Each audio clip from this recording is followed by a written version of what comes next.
Assalamualaikum warahmatullahi wabarakatuh. Selamat datang kembali di tutorial channel. Terima kasih pada teman-teman yang selama ini telah mengikuti video saya sebelum-sebelumnya. Sesuai janji saya di video sebelumnya, yaitu konsep tentang data table di VB.NET. Video kali ini saya akan membuat atau menjelaskan kepada teman-teman bagaimana sih cara membuat data table di VB.NET. Namun untuk kali ini saya akan menjelaskan dasar-dasarnya saja, sehingga teman-teman bisa paham dulu, baru nanti kita akan membuat data table yang sedikit lebih komplit dengan beberapa manipulasi datanya. Oke. Untuk video kali ini saya tidak menggunakan database, tapi saya akan membuat sebuah inputan yang kemudian ditambahkan ke data table. Setelah itu ditampilkan dalam data grid. Di sini saya sudah membuat formnya, yaitu ada dua row atau maksud saya dua textbook dan juga satu tombol dan juga satu data grid. Nah, di sini saya juga sudah menyiapkan codingnya. Ini adalah coding dalam membuat data table. Nanti saya akan jelaskan satu persatu baris per barisnya.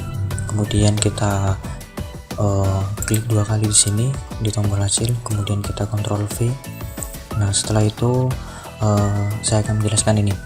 Di sini ada dim dts new data table, yang artinya adalah kita akan membuat sebuah data table dengan nama dt. Kemudian setelah itu kita akan membuat data row dengan nama dr. Nah, di dalam data table terdapat dua struktur yang sangat penting, yaitu data row dan data kolom. Nah, seperti halnya tabel yang ada di dalam database maupun di tabel yang lainnya, kalau namanya table itu pasti ada row dan kolom. Nah, jadi row ini jadi di dalam data table ini ada dua teknik dalam menginputkan data. Yang pertama, menginputkan data berdasarkan kolomnya, dan kemudian yang kedua adalah menginputkan data berdasarkan barisnya. Nah, di video ini saya akan menjelaskan tentang bagaimana cara membuat cara menginputkan data menggunakan teknik data row. Nah, karena menurut saya teknik ini yang paling simpel dan juga paling mudah.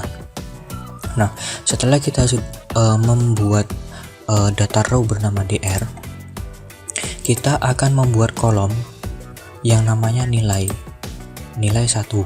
Nah, jadi dt.column.add dengan nilai 1, kemudian dt.column.add nilai 2. Nah, jadi ini menunjukkan dt.column.add ini menunjukkan pada saat button klik ini dieksekusi, data table ini akan membuat sebuah kolom yang bernama nilai 1 dan juga kolom nilai 2.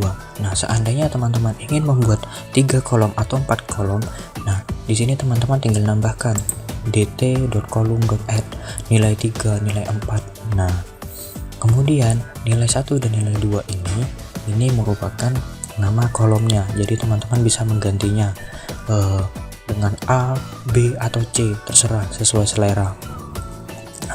Nah, setelah itu setelah kolom terbentuk, maka si dr ini akan membuat sebuah si dt ini akan membuat satu row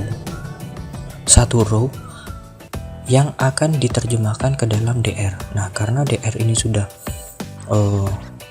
merupakan sebuah tipe data row, maka kita akan membuat satu data row yang akan diterjemahkan ke DR.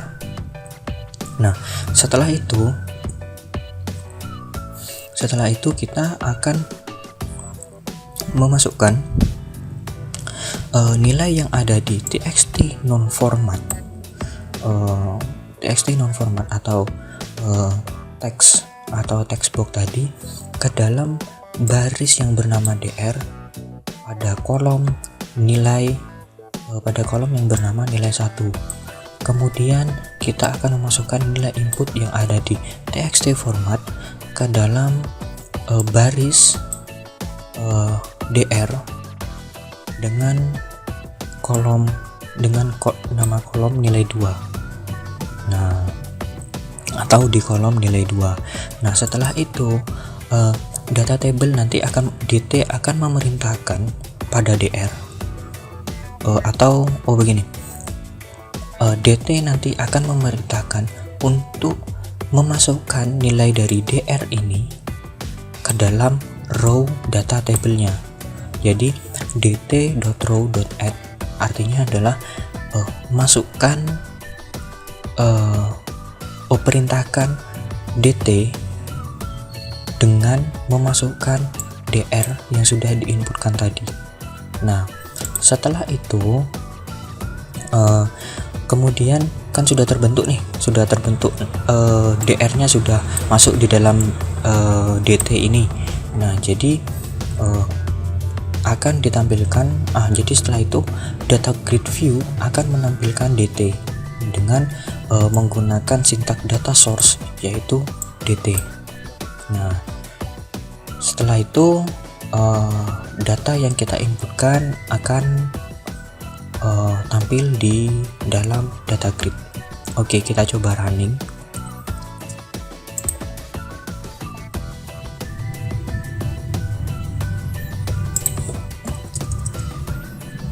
Kemudian kita tambah lagi, kita klik hasil. Nah, ini keluar. Jadi textbox yang di sini masuk ke sini, textbox yang di sini masuk ke sini. Nah, ini merupakan cara paling sederhana dalam membuat data table untuk menampilkan sebuah data. Nah, namun kekurangannya dari kekurangan teknik ini kita tidak bisa menambahkan row baru di dalam data grid ini. Nah, nanti kita akan belajar lagi bagaimana sih caranya kita bisa menginputkan data multi row di dalam sebuah data table. Karena apa? Yang harus menjadi catatan teman-teman di sini, ketika data table dibinding atau istilahnya diikat dengan sebuah data grid, maka dia sudah tidak bisa ditambahkan lagi. Sehingga kita perlu beberapa coding lagi agar kita bisa menggunakan data table yang tadi itu menjadi sebuah data table yang multi row. Jadi nanti listnya di sini akan banyak. Seperti itu pada saat kita mengklik tombol hasil ini. Untuk teknik yang seperti itu kita akan belajar di video berikutnya. Jadi mungkin itu saja dari saya untuk video kali ini. Silakan video ini di subscribe, di like, dan juga di share ke teman-teman yang lain. Terima kasih atas perhatiannya. Kita kembali lagi di video berikutnya. Assalamualaikum warahmatullahi wabarakatuh.